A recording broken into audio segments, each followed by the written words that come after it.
Hello guys, চলে এলাম এক নতুন ভিডিও নিয়ে। কালকে চন্দননগরে জগদ্ধাত্রী পুজোর প্রথম পর্ব ছিল, আজকে তার দ্বিতীয় পর্ব। এই প্যান্ডেলটি হলো সার্কাস ময়দানের। প্যান্ডেলটি একটি প্রাচীন মন্দির গঠন করা হয়েছে। মন্দিরটি বেশ সুন্দর, খুব ভিড় হয়েছিল।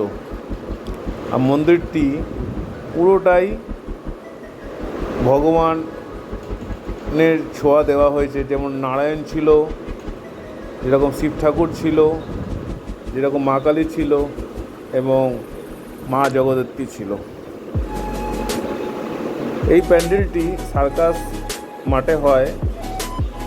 রানীমা থেকে একটু সামনে গিয়ে সার্কাস মাঠ, ওই মাঠে প্যান্ডেলটি, এবং প্যান্ডেলটির পাশে বিশাল বড় এক মেলা হয়।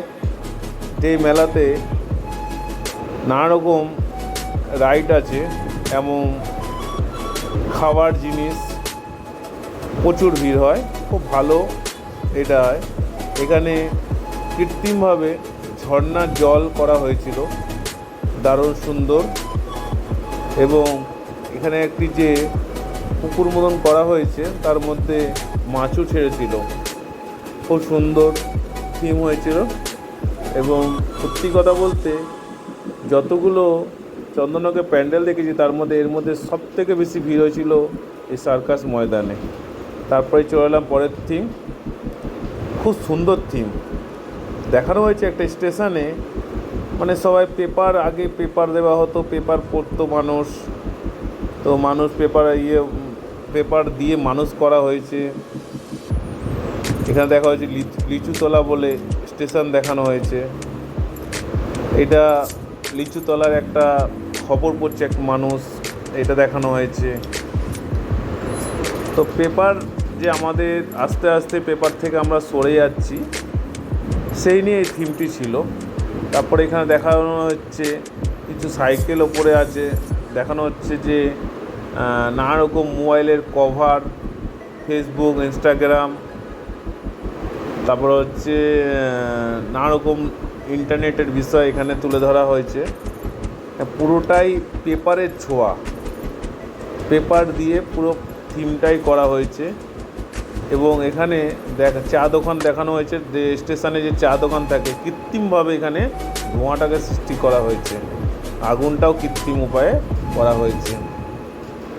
তো এখানে দেখানো হয়েছে স্টেশনের মধ্যেই একটা সেলুনের মধ্যে একজন পেপার পড়ছে। এই যে ফেসবুক, তারপর হচ্ছে হোয়াটসঅ্যাপ, ফেসবুক, ইনস্টাগ্রাম, ইউটিউব, ঠিক আছে, এগুলো দেখানো হয়েছে। পুরোটাই পেপারের ওপরে এইটা থিমটা হয়েছে। খুব ভালো ভাবনা চিন্তা এবং খুব সুন্দর থিম হয়েছে। এরপরেই আমরা এগিয়ে গেলাম আরেকটি থিমের দিকে। থিমটি এখানেও স্টেশনের সামনে দেখানো হয়েছে এবং এই থিমটি যে চন্দননগরের ঢাকের সাজে যেটা হয়, সেই ঢাকের সাজে ইতিকথা এখানে দেওয়া হয়েছে। এবং ঢাকের সাজ যেটা দিয়ে হয় থার্মোকল, ওই থার্মোকল কীভাবে সৃষ্টি হয়েছে, কোথা থেকে পাওয়া যায়, এটা এখানে তুলে ধরা হয়েছে। যেরকম থার্মোকল দিয়ে বরের টুপুর থেকে শুরু করে মায়ের গহনা সবই দেখানো হয়েছে এখানে। আর এই হচ্ছে মায়ের চিত্র, এই হচ্ছে বড় বাজার, চন্দননগর বড় বাজারের থিম। এটা গ্রাম বাংলা থিম তুলে ধরা হয়েছে। খুব সুন্দর থিমটি হয়েছে, চোখে পড়ার মতন। এবং সবথেকে সামনে লাইভ আদিবাসী নৃত্য দেখা যাচ্ছে। এই আদিবাসী নৃত্য গানের তালে তালে খুব মন ভরা একটি পরিবেশ গড়ে উঠেছিল, দারুণ পরিবেশ। এই যে ওপরে আদিবাসী নৃত্য লাইভ হচ্ছে, তার সঙ্গে সঙ্গে তালে তালে ওনারা ড্যান্স করছে। আর সামনে এই ভিড়, রাতেও এই ভিড়, খুব সুন্দর থিম। এই এই হচ্ছে বড়বাজারের এবারের থিম, এবং এদের লাইটিংও দুর্দান্ত হয়েছে। এবারে আমি লাইটিংটা তুলে ধরতে পারলাম না, এই বলে আমার সমাপ্তি করলাম।